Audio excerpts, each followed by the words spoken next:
to the Scunge movie post. This movie is a movie about a bunch of teenagers in a cabin fighting monster animals. That's what this movie. That's what it is, and so we're gonna pretty much break down the whole movie and go over bad choices of fashion. But before we go any further, that's what it is. The movie's called Tex. It's about rubber Tex attacking teenagers in a remote cabin in the woods. Scunge featured quite heavily in this, didn't it? It was pretty much the driving force behind. Right up at the front, we've got some Scunge leakage. Yeah. That was kind of the catalyst for all that. So we've got this big barrel of green goop, and it's leaking. This machine, whatever it does, is leaking, and as the camera pans down, we see it's leaking onto some sort of egg sac, and it's probably a tick egg sac of some description.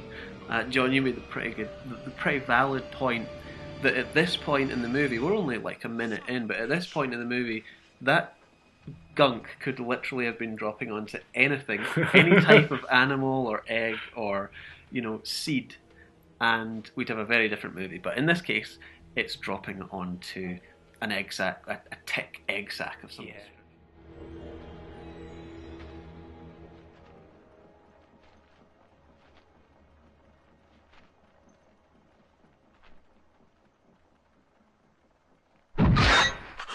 A lot of films of this kind of type, they try and hit all the different character types. So you've got the kind of geek who's Seth Green. You've got the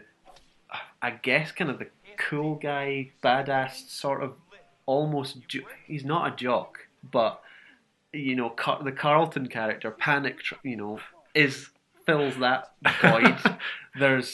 There's the girl and the guy who are more obsessed with sunning themselves than anything else. There's the quiet girl who never speaks. There's the sort of regular, happy-go-lucky blonde girl actually none of them are happy-go-lucky. But she's been kind of dragged along because she's the daughter of the guy that's taken it. Yeah. I couldn't actually figure out. There's two adults. And I couldn't figure out what their relationship was. Obviously, they were sleeping with one another, but was that supposed to be a secret from everyone? It was a father, and she wasn't the mother? It spent a long time on exposition, and yet at the end of the story, I didn't feel like any of the characters had actually done anything at all. I was very glad when the text showed up and all started kicking off. I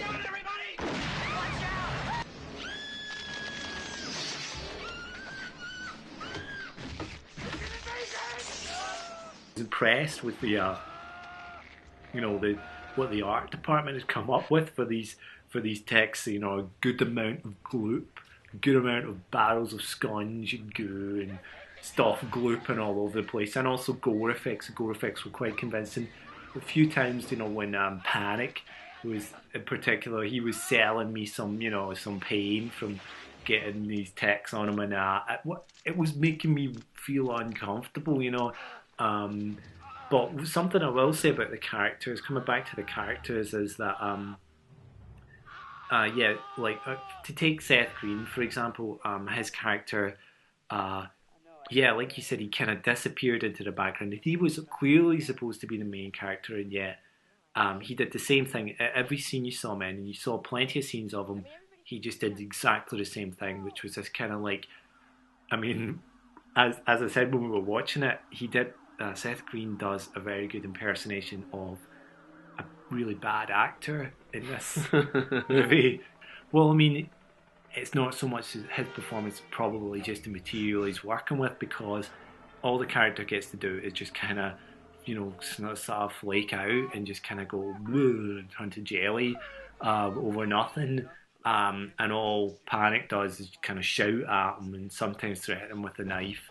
Uh, and and that's kind of what all the characters do. The characters are like very paper thin. They just kind of sit about and they do their thing, and then yeah, even characters like the sort of the Asian girl who you think like she doesn't talk, and that is never explained why. And then Oh, all of a I think sudden, it is explained why at one point was she not like attacked or something like that, and then she said, "Ever since I was attacked, I just ran out of things to say." But actually, for any like screenwriters out there, if you want to fill your piece with characters, but are not very good at writing dialogue, that's a great way of getting around it. Just have a character who just has run out of things to say. run out of things to And say. just fill your films That and w- TV shows with characters who have run out of things to say.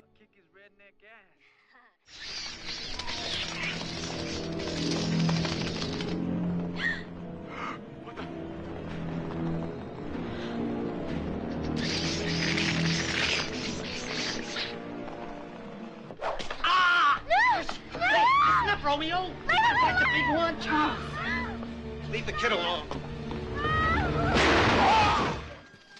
the human characters, it was like they had come up with these ideas for characters, and then they just had no place.